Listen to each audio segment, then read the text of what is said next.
I told the bank that signature wasn't mine.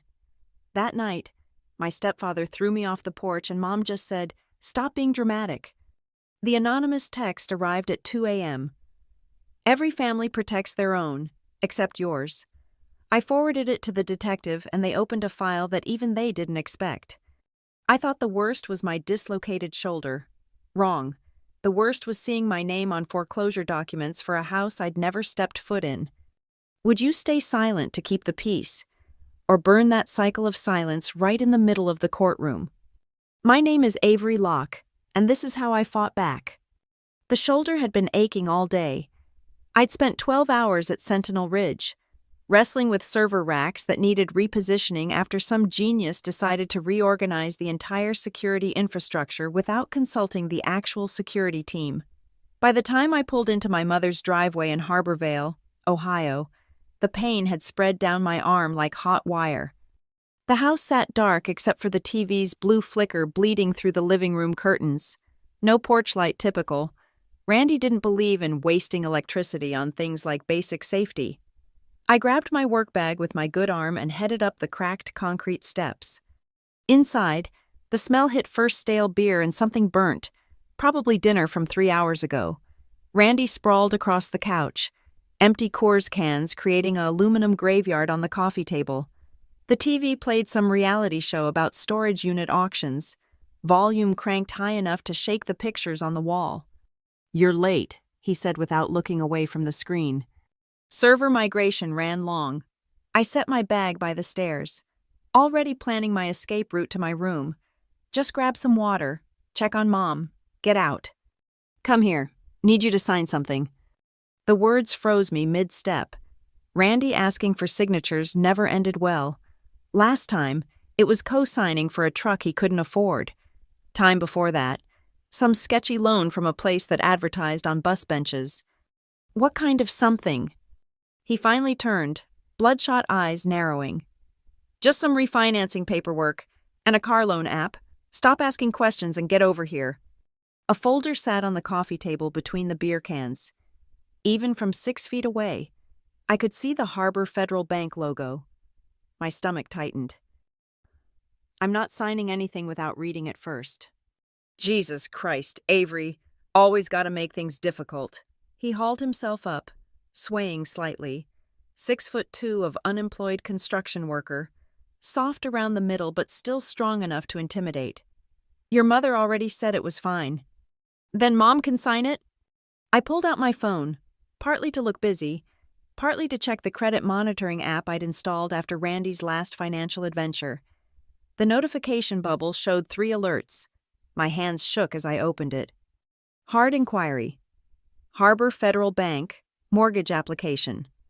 Hard inquiry, Midwest, auto finance. Vehicle loan, alert. New account opened in your name. What the hell is this? I held up the phone. There's a mortgage application with my name on it.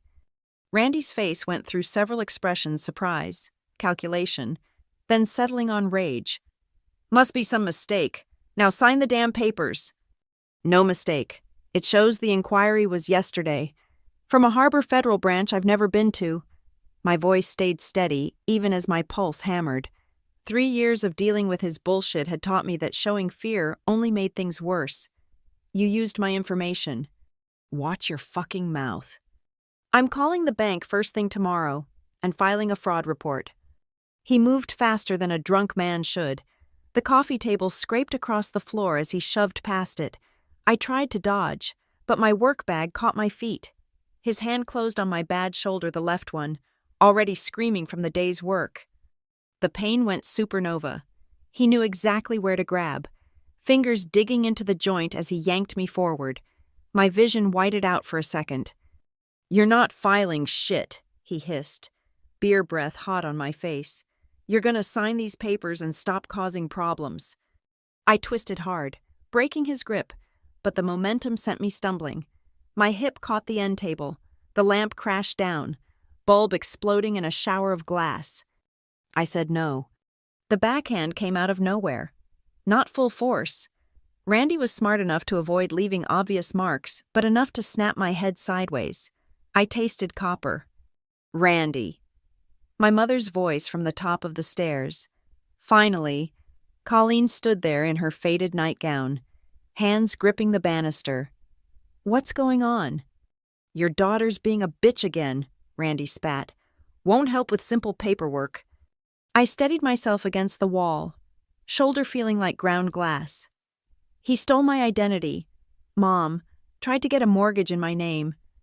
Colleen's face did that thing it always did, the careful blank expression that meant she was choosing sides, and it wasn't going to be mine. She descended 2 steps, just enough to seem involved while maintaining safe distance. "Avery, stop being dramatic. I'm sure it's just a misunderstanding."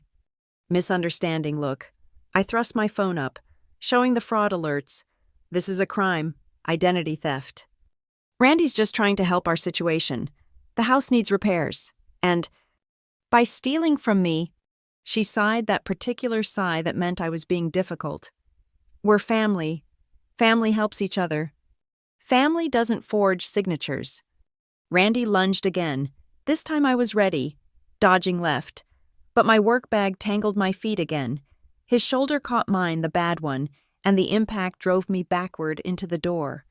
The doorknob jabbed into my spine. Something in my shoulder made a sound like bubble wrap popping. I couldn't breathe, couldn't think past the pain radiating down my arm, across my chest. Randy loomed over me, fist cocked back. "Enough," Colleen's voice, sharper now. "Randy, come upstairs. Avery, stop making everything worse. Stop making everything worse." As if I was the one committing felonies. Randy backed off, chest heaving. Yeah, all right." He jabbed a finger at me. "This conversation ain't over." They went upstairs together, leaving me slumped against the door. My shoulder felt wrong, disconnected. Each breath sent fresh spikes of pain. The fraud alert still glowed on my phone screen. Evidence that this wasn't just about violence anymore. I waited until their bedroom door closed before I moved. Grabbed my bag with my good arm. Didn't bother with the spilled lamp shards. My car keys were in my pocket. That was all I needed. The drive to Noah's apartment complex took 15 minutes that felt like hours. Every turn of the wheel was agony. I parked crooked and didn't care. Just needed to get inside before I passed out. Noah answered on the second knock, game controller in hand, headset around his neck. My half-brother got Dad's height and Mom's stubbornness, currently wrapped in a Metallica t-shirt and basketball shorts. "Jesus, what happened? Can I come in?" He stepped aside immediately. "Stupid question. Get in here." His apartment smelled like pizza and man cave, but it was safe. I made it to his couch before my legs gave out. Noah knelt beside me, hands hovering like he wanted to help but didn't know where to touch without hurting me. "Your shoulder's fucked. We need to get you to urgent care." In a minute, I showed him my phone. The fraud alerts. Randy's escalating. This isn't just hitting anymore. Noah's face darkened as he read. He'd moved out at 18, the day after graduation, and never looked back. Smart man. "You're filing charges. Tonight." "Mom said." "Fuck what Mom said." He stood, pacing. "She's been enabling that asshole for 8 years. This is identity theft. Avery, federal crime, plus assault. She'll hate me. She already doesn't protect you. What's the difference?" He was right. I knew he was right. But knowing and doing were different animals. My shoulder really hurts. "Okay, hospital first, cop second. Can you stand?" I could barely. Noah grabbed his keys and helped me to his truck. As we drove, I stared at those fraud alerts.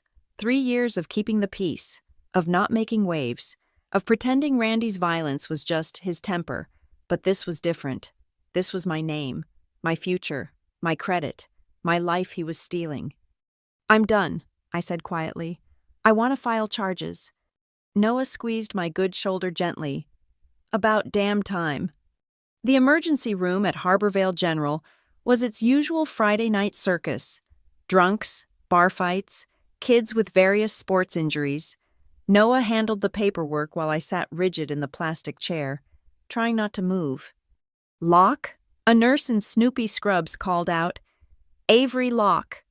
The x-rays confirmed what I already knew.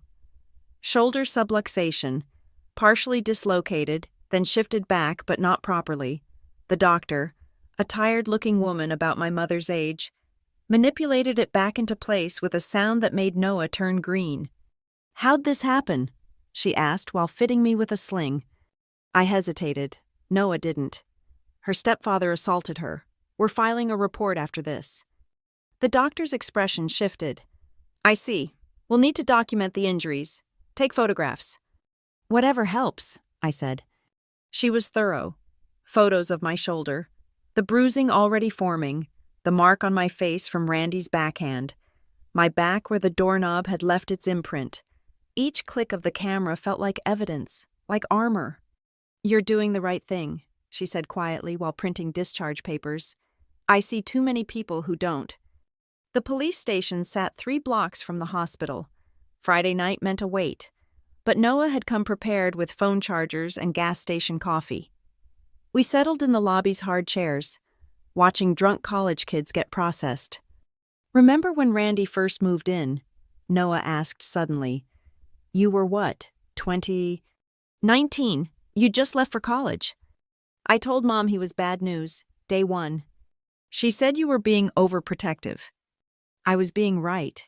He shifted to face me better. "I should have stayed. Should have." "You had to get out. I understood that." Still did. "Besides, he was nice at first. They always are." "Yeah, for about 6 months.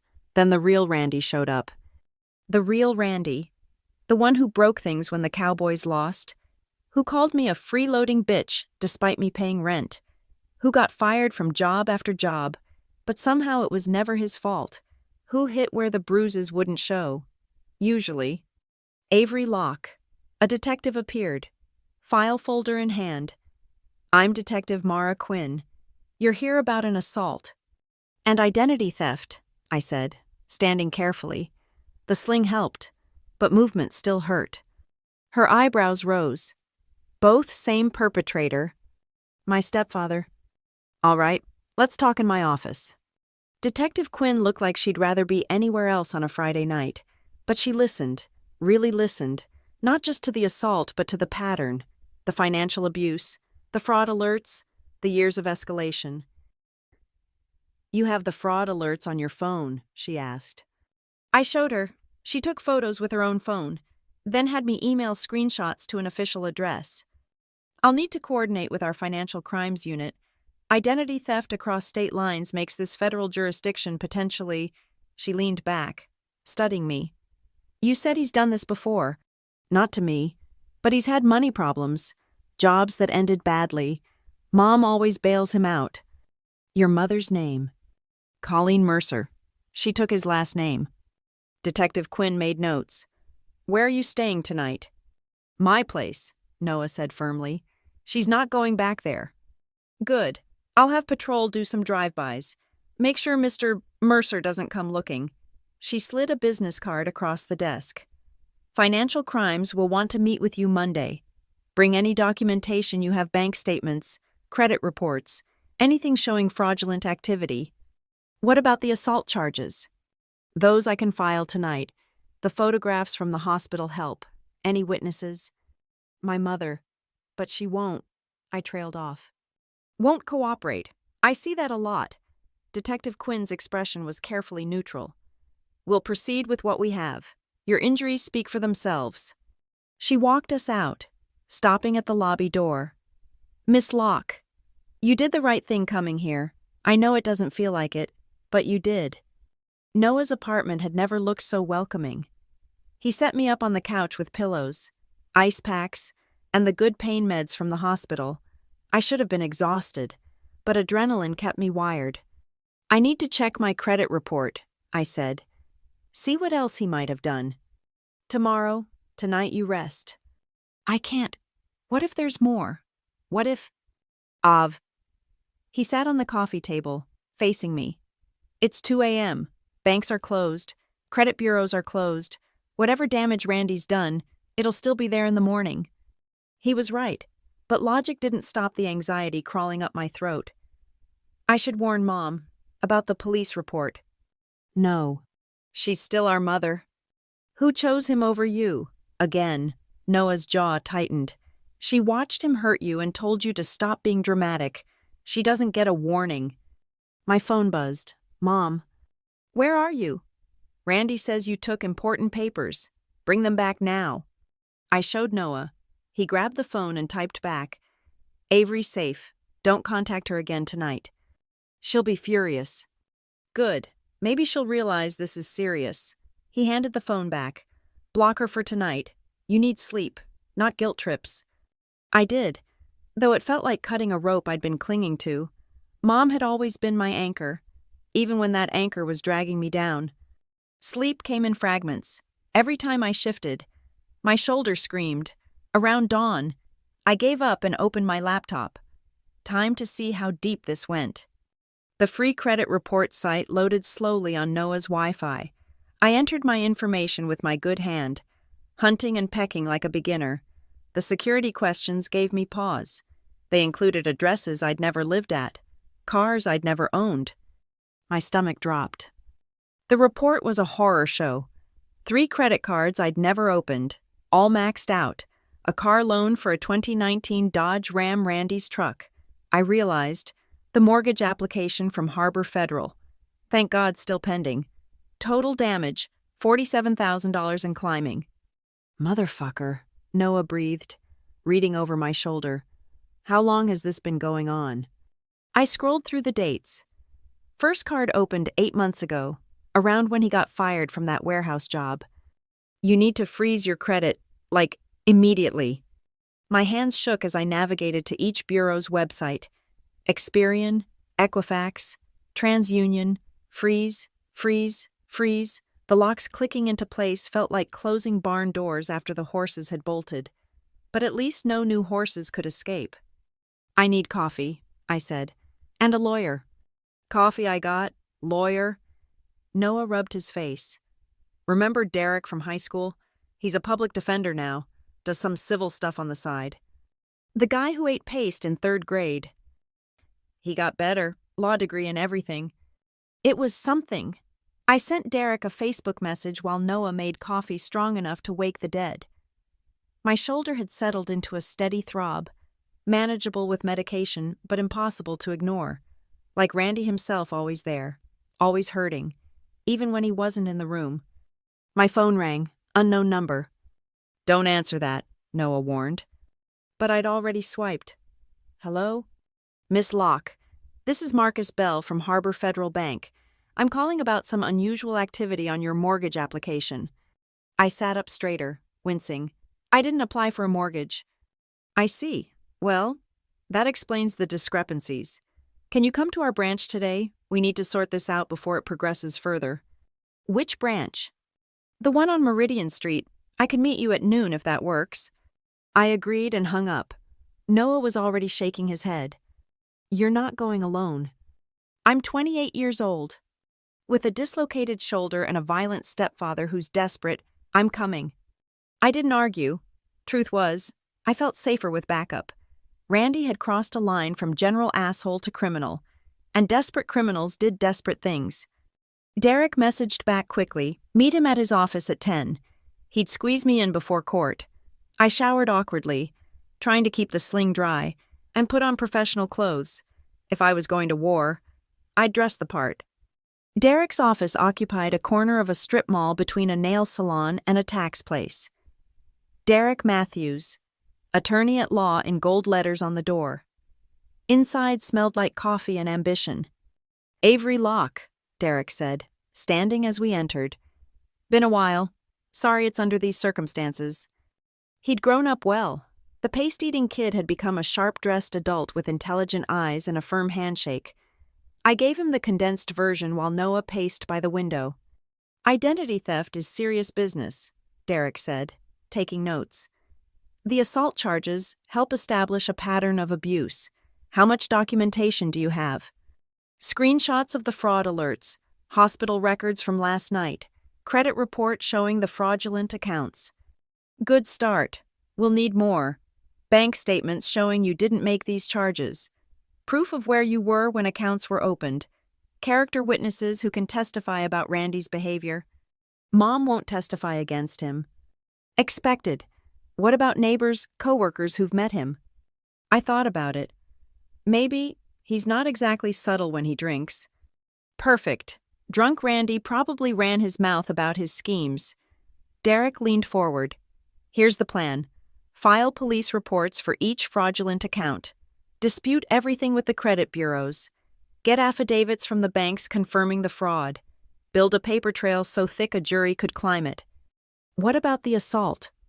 That's Detective Quinn's arena, but I'll coordinate with the prosecutor.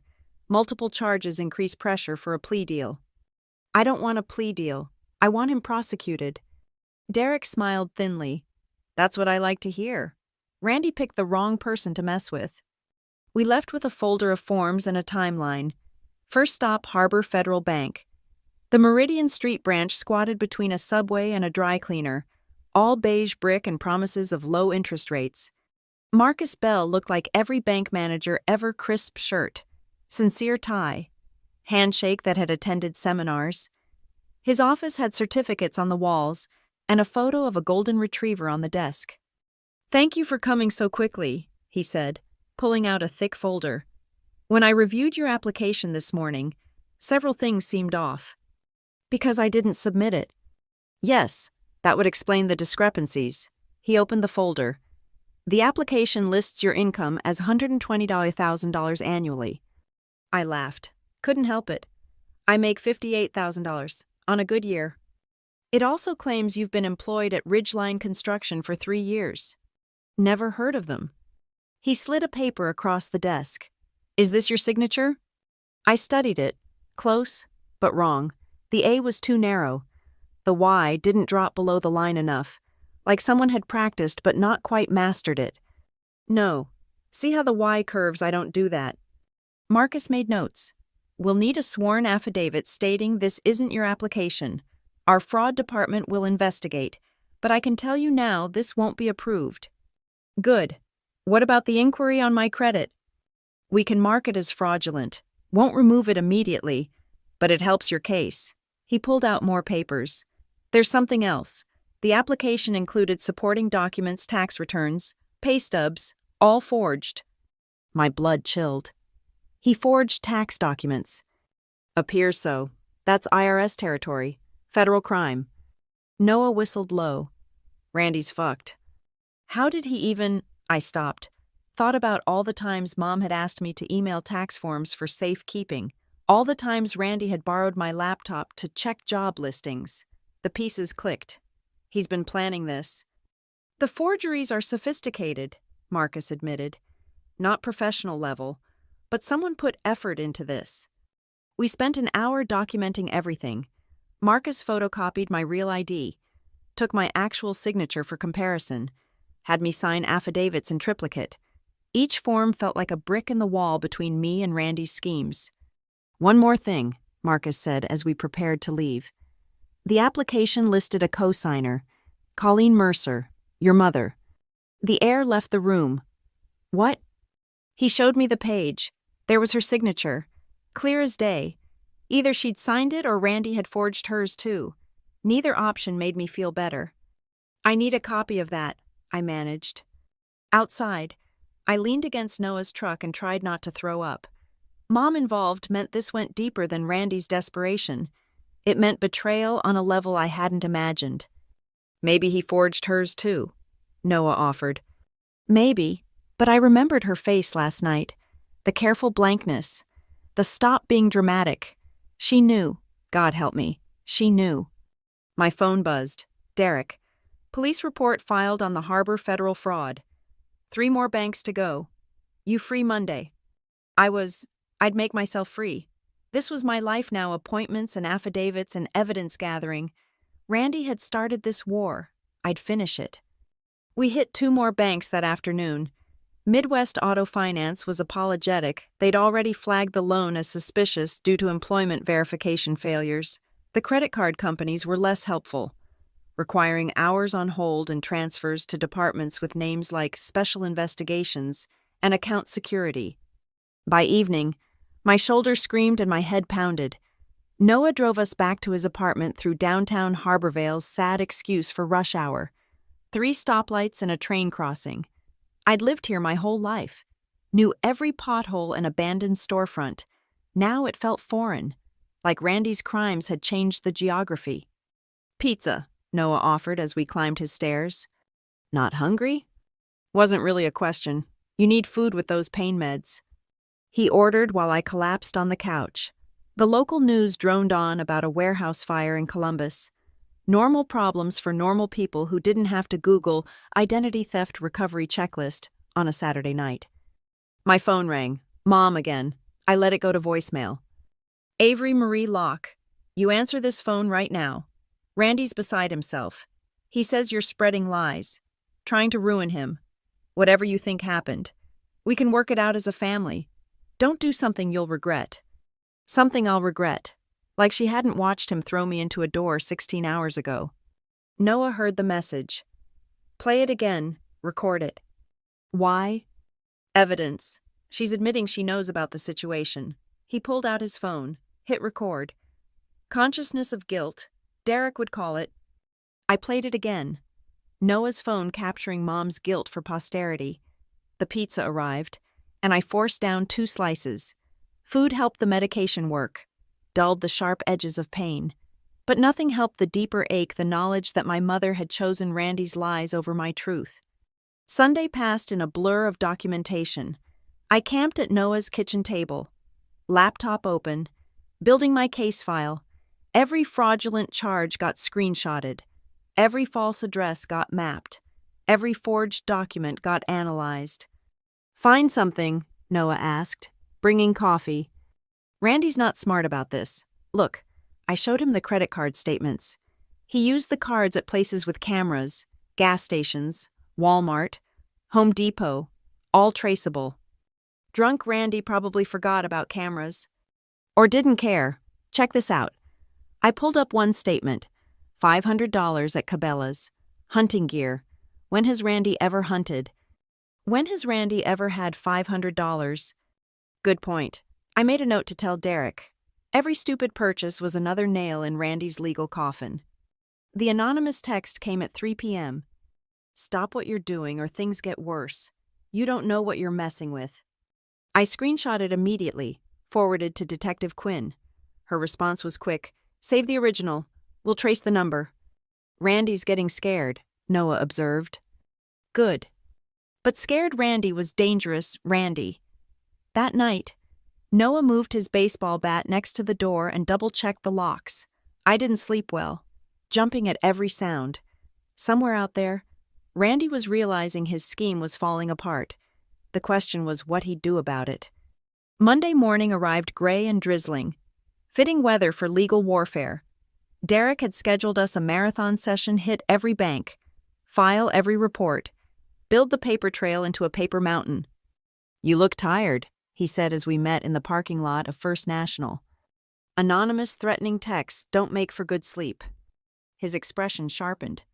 Show me. I did. He immediately called Detective Quinn, putting her on speaker. They discussed preservation of evidence, protection orders, the escalating nature of Randy's behavior, professional voices discussing my stepfather like he was a case study instead of the man who'd made my life hell for 8 years.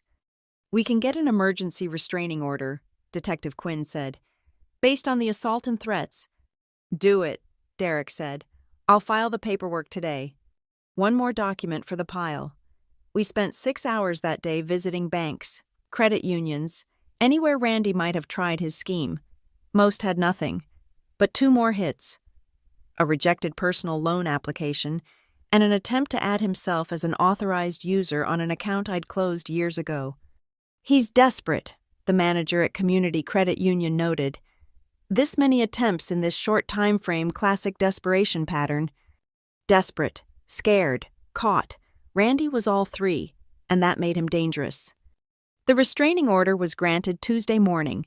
Detective Quinn served it herself, bringing backup in case Randy reacted badly. He wasn't home probably at whatever dive bar would still serve him credit. Your mother was there, she told me afterward. Seemed upset. About the restraining order. About everything. Asked if there was any way to make this go away. Of course she did. Mom's solution to everything: pretend it wasn't happening. Well, legal documents didn't care about her denial. Wednesday brought the first real victory. Harbor Federal's fraud department officially cleared me of all responsibility for the mortgage application. Better. They'd found evidence Randy had tried this before. Years ago. With an ex-girlfriend in Michigan. Pattern of behavior, Derek said gleefully. Prosecutors love patterns. I spent the afternoon at the police station, giving a fuller statement now that we had documentation. Detective Quinn had pulled Randy's history: 2 DUIs. A domestic violence charge that was dropped when the victim wouldn't cooperate. 3 civil judgments for unpaid debts. Your stepfather's a piece of work, she said. But you probably knew that. I knew he was an asshole. Didn't know he was a serial criminal. Often the same thing, just different degrees. She pulled up something on her computer. Interesting thing, that threatening text came from a burner phone. Randy's not that sophisticated. No, but he might have help. She gave me a meaningful look. Known associates who might assist in intimidation. I thought about Mom but pushed it away. She was an enabler, not an accomplice. Maybe drinking buddies. He hangs out at Rosie's bar most nights. We'll check into it. Thursday was quiet. Too quiet. I'd returned to work, arms still in a sling but functional enough to type one-handed. My boss at Sentinel Ridge had been understanding, offering whatever time I needed for legal proceedings. Nobody should go through that, she'd said, especially not from family. But the quiet made me nervous. Randy didn't do quiet. He did loud, aggressive, in your face. Silence meant planning. My phone buzzed, another unknown number. Against my better judgment, I answered. You stupid little bitch, Randy's voice, slurred but recognizable. You think you won? I'm gonna... I hung up, screenshot the call log, forwarded to Detective Quinn and Derek. Another violation of the restraining order. Another charge for the pile. He called 6 more times in 10 minutes, each going to voicemail, each message more unhinged than the last. Threats against me, Noah. Anyone who helps you. The alcohol had stripped away any pretense of innocence. This was Randy raw violent, entitled, furious that his meal ticket was fighting back. Pack a bag, Noah said when I played him the messages that evening. You're staying with me until this is over. I didn't argue. My apartment didn't feel safe anymore. Nothing did, really, but at least Noah's place had a security system and a neighbor who was a cop. Friday brought the knock on the door we'd been expecting. Not Randy. He wasn't stupid enough to violate the restraining order in person. Instead, 2 uniforms stood on Noah's doorstep with careful expressions. There's been an incident, the older one said. Are you Avery Locke? My blood froze. Is my mom okay? Your mother's fine, but there was a fire at your apartment complex. Your unit has significant damage. The world tilted. Fire. Arson investigators on scene. Started at your door. Accelerant used. Lucky the neighbors smelled smoke quickly. Noah's hand gripped my good shoulder. Randy. We can't make accusations without evidence, the cop said carefully, but given the restraining order and recent threats. He burned my apartment. The words came out flat. All my things, my photos, my computer backup drives, my sense of safety gone. We'll need you to come down, give a statement. Detective Quinn's already been notified. I went through the motions, rode to what used to be my home, stood in the parking lot staring at the blackened doorframe, the soot-stained walls. The smell of char and chemicals made my stomach turn. Definitely arson, the investigator confirmed. Gasoline poured on the door, lit with matches, crude but effective. Security cameras. Your complex cheaped out. Fake cameras, no recording. He looked apologetic. But we've got the accelerant pattern, the matches. If we find the same brand on your stepfather, if Randy wasn't completely stupid, he'd have ditched evidence. But maybe, drunk and angry, he'd made mistakes. Detective Quinn arrived as they were photographing the scene. You okay? No, honest answer. He's escalating. Yes, he is, which means we escalate too. She pulled out her phone. Judge Hernandez owes me a favor. Let's upgrade that restraining order to a criminal protection order, and I'm putting a bolo out on Randy. Any cop sees him, he gets brought in for questioning. What about my mom? What about her? She lives with him. If you arrest Randy... Detective Quinn studied me. You worried about her. Was I the woman who'd chosen him over me? Who'd enabled his crimes? Who'd told me to stop being dramatic while I bled? I don't know. Maybe? Tell you what, I'll do a welfare check when we pick up Randy. Make sure she's okay. It was more than Mom had done for me, but I appreciated it. You can't turn off caring for someone just because they failed you. The heart doesn't work that way. We spent hours at the scene. Every burned possession had to be documented for insurance and evidence. My laptop, melted to slag. Photo albums from college. Ash. Work clothes. Gone. The life I'd built carefully away from Randy's chaos. Erased in minutes of rage and gasoline. Where are you staying? Detective Quinn asked as we finished. My brother's. Good. Stay there. Randy's showing classic escalation patterns. Property damage often comes before... She stopped. Just stay safe. Before physical violence, she didn't need to finish. I knew the statistics. Domestic abusers who destroyed property often moved to destroying people. Randy had already proven he'd hurt me. The question was how far he'd go. Noah took the rest of the day off work.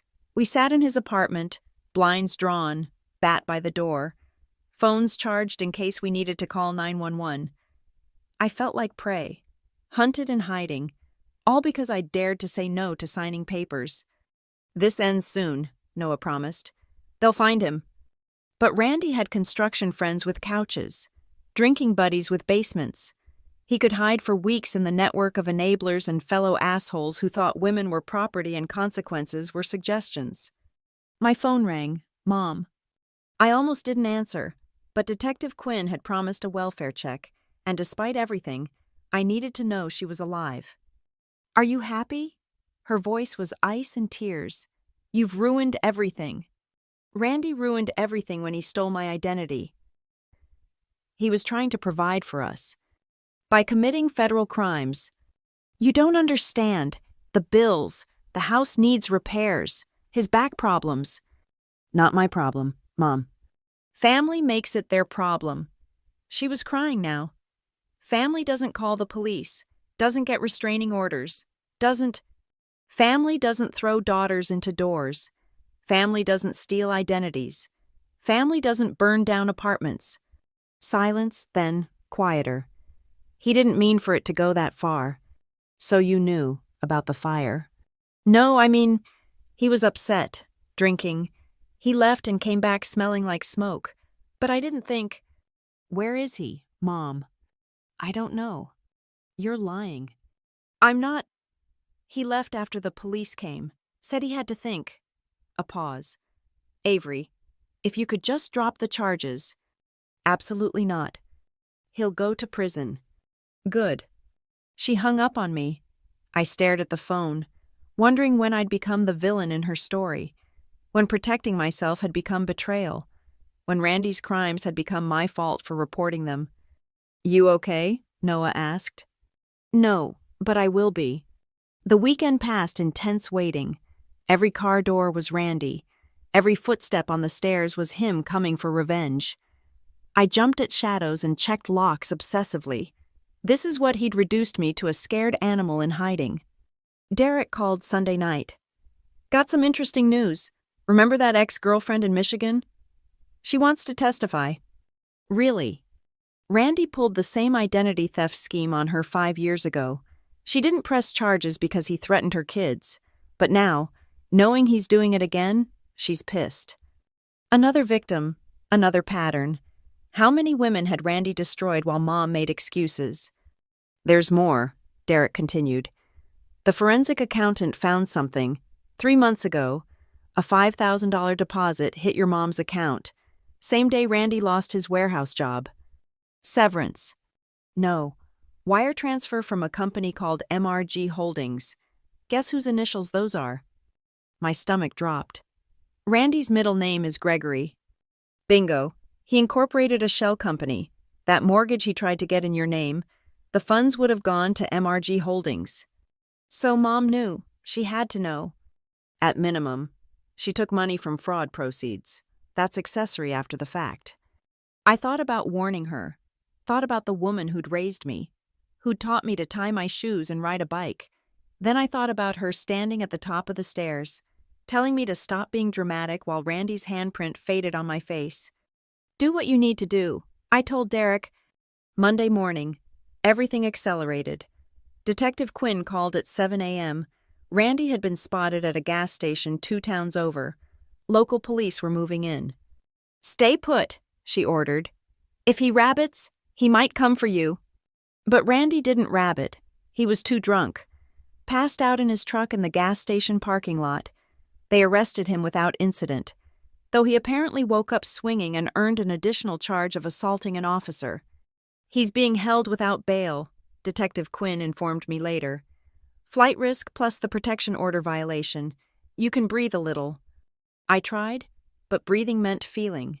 And feeling meant acknowledging the mountain of trauma I'd been pushing down. My shoulder still hurt. My apartment was gone.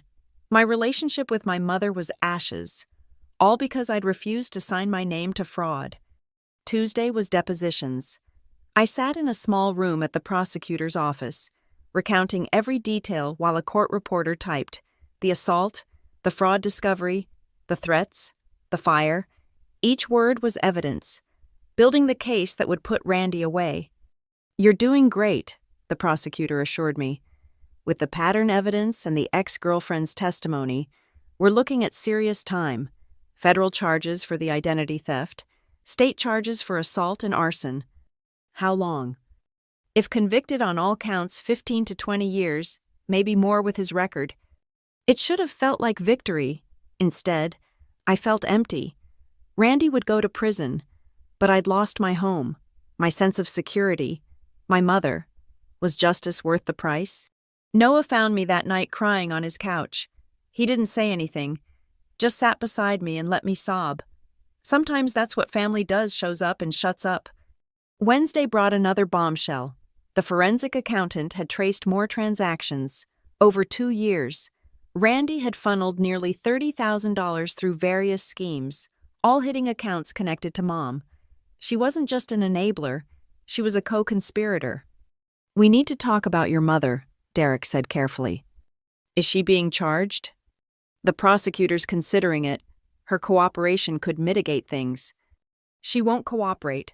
She'll protect Randy until the end." "Then she'll likely face charges too. I'm sorry, Avery." Was I sorry? Part of me was the child in me who still wanted a mother who chose my safety over a man's violence, but the adult who'd been thrown into a door, who'd lost her home to arson, who'd been told to stop being dramatic. That part felt like justice was expanding exactly where it needed to go. The call came Thursday morning, not Detective Quinn or Derek, Mom. "They've arrested me." Her voice was small, scared. "Accessory to fraud. They say I knew about the money." "You did know." "I need help, Avery. Need bail money. A lawyer." The audacity stunned me. "You want me to help you?" "I'm your mother." "Were you my mother when Randy threw me into a door, when he burned my apartment, when you told me to stop making waves?" "I never thought it would go this far." "No, you just thought I'd shut up and take it, like I always did." I took a breath. "Get a public defender. Mom, I'm done enabling you like you enabled him." "Avery, please." "Did you know about the identity theft?" Silence. "Answer me. When Randy opened those credit cards in my name, did you know?" More silence. Then, barely a whisper.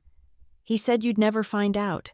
Said it was temporary, just until he got back on his feet." There it was. The truth. Finally. My own mother had sold my future for a violent man's convenience. "Goodbye, Mom." "Avery, don't you dare." I hung up, blocked her number, let her sit in a cell and think about her choices. The trial was set for 3 months out. Randy, held without bail, apparently spent his time writing letters to anyone who'd listen, proclaiming his innocence. Mom made bail, but had to surrender her passport and wear an ankle monitor. The house went into foreclosure. Turns out Randy had been stealing from the mortgage payments, too. I threw myself into rebuilding. Insurance covered some of the apartment fire losses. Sentinel Ridge gave me a raise and flexible hours for therapy appointments, because yes, I needed therapy. Trauma doesn't just disappear when the traumatizer goes to jail. "You're handling this remarkably well," Dr. Patterson observed during one session. "I don't feel like I am." "You're alive. You're working. You're pursuing justice. That's not just handling it, that's thriving despite it." Maybe, but thriving felt generous for someone who still checked doors 3 times and flinched at unexpected noises. The trial arrived with spring. I'd testified before in depositions, but the courtroom was different. Randy in an orange jumpsuit, looking smaller without his intimidation tactics. Mom in the gallery, aged 10 years and 3 months. A jury of 12 strangers who'd decide if my pain was worth punishment. I testified for 2 hours, every detail, from the first time Randy raised his hand to finding my name on fraudulent documents. The prosecutor introduced evidence photos of my injuries, the destroyed apartment, the forged signatures blown up on a screen. "He stole more than money," I said when asked about impact. "He stole my sense of safety, my home, my relationship with my mother, my ability to trust." Randy's lawyer tried to paint me as vindictive, a stepdaughter who never accepted him. But cross-examination is hard when the evidence includes hospital records and arson reports. The ex-girlfriend from Michigan testified by video link. Randy had done the same to her: identity theft, threats, escalation. She'd fled the state to escape him. Her testimony established pattern behavior spanning years. Then came the surprise witness, Mom, for the prosecution. She'd flipped, faced with her own charges. She'd decided to save herself. I watched her take the stand, looking everywhere but at me. "He told me to keep the money transfers quiet," she testified. "Said Avery would never understand, that we needed it more than she did." "Did you know the money came from fraudulent sources?" the prosecutor asked. I suspected, but I didn't want to know for sure. Willful ignorance, the refuge of cowards everywhere. She detailed Randy's schemes, his drinking, his violence, threw him under the bus so thoroughly they'd need a tow truck. With each word, Randy's face got redder, his lawyer's expression more pinched. "You lying bitch," Randy exploded when Mom described him practicing my signature. "You told me to do it, said she owed us." The judge banged his gavel. "Control your client, counselor." But the damage was done. Randy had confirmed Mom's testimony in his rage. The verdict took 4 hours. Guilty on all counts: identity theft, assault, arson, witness intimidation. The federal charges alone carried a decade. State charges added more. Sentencing came 2 weeks later. I gave a victim impact statement, talking about rebuilding from nothing, about learning to trust again, about the therapy bills and the nightmares, and the way I still couldn't sign my name without remembering his forgeries. The judge gave Randy 18 years, 15 minimum before parole eligibility. He'd be in his 60s when he got out, if he lived that long. "You're a predator," the judge said. "You targeted your stepdaughter because you thought family bonds would protect you. You escalated to violence and destruction when she stood up for herself. Society needs protection from men like you." Randy cursed and threatened until they dragged him out. I felt nothing, empty, like watching a TV show about someone else's life. Mom pled guilty to accessory charges in exchange for probation and restitution. She had to pay back every cent that had moved through her accounts, sell the house, get a job, start over at 55 with a criminal record and no one to enable. She tried to approach me after her sentencing. "Avery, I'm sorry. I know I failed you." "Yes, you did. Is there any chance of fixing this starting over?" I looked at the woman who'd chosen a violent man over her daughter's safety, who'd known about the fraud and said nothing, who'd told me to stop being dramatic while I bled. "No, there isn't." "But I'm your mother." "Biology doesn't erase betrayal. Get help, Mom, real help. Maybe someday you'll understand why I can't forgive you, but that's your journey, not mine." I walked away. Out of the courthouse, into the spring sunshine, toward the car where Noah waited. "You good?" he asked. Getting there, we drove through Harborvale, past the burned apartment, the banks where I'd filed fraud reports, the police station where it all started. This town held my whole life trauma and triumph, betrayal and brotherhood. "Ever think about leaving?" Noah asked. "Starting fresh somewhere?" "Sometimes, but running doesn't fix anything. Randy's in prison, Mom's facing consequences. I've got a good job, a good therapist, a brother who shows up. Why let them chase me from my home?" Fair point. We pulled into his apartment complex, my temporary home until I found a new place, somewhere with better security and no memories of gasoline and smoke. "Thanks," I said, "for everything, for believing me, for having my back." That's what family does, real family. Real family. Not the people who shared your blood, but not your best interests. The people who stood with you when standing was dangerous, who helped you gather evidence and held your hand in hospital rooms and didn't tell you to stop making waves when the boat needed rocking. Inside, I sat at Noah's kitchen table and opened my laptop. Time to apartment hunt. Time to rebuild. Time to create a life where no one could forge my signature or steal my name or tell me my pain was dramatic. Randy had tried to steal everything, my identity, my security, my family. But here's what he didn't understand. You can't steal someone's strength by hurting them. You just teach them how strong they really are. My shoulder still aches sometimes. The scar tissue pulls when weather changes, reminding me of that night. But scars are just proof of survival, evidence that what tried to break you failed. I kept one photo from the apartment fire. Edges charred, but image intact me at college graduation. Diploma raised, smiling at a future I couldn't imagine. That girl didn't know she'd have to fight her own family for the right to exist safely, but she'd learn, and she'd win. The fraud alerts still ping occasionally, echoes of Randy's crimes in the credit system, but now they're just administrative annoyances, not active threats. Each cleared report is another step away from his shadow. Dr. Patterson says trauma recovery isn't linear. Some days I'm fine. Some days I triple-check locks and study signatures too closely. But every day, I'm free. Free from Randy's violence, from Mom's enabling, from the suffocating expectation that family means accepting abuse. Freedom tastes like morning coffee in my new apartment. Sounds like Noah's bad jokes at dinner. Feels like signing my name without fear. Randy stole a lot, but he didn't steal my future. That's mine.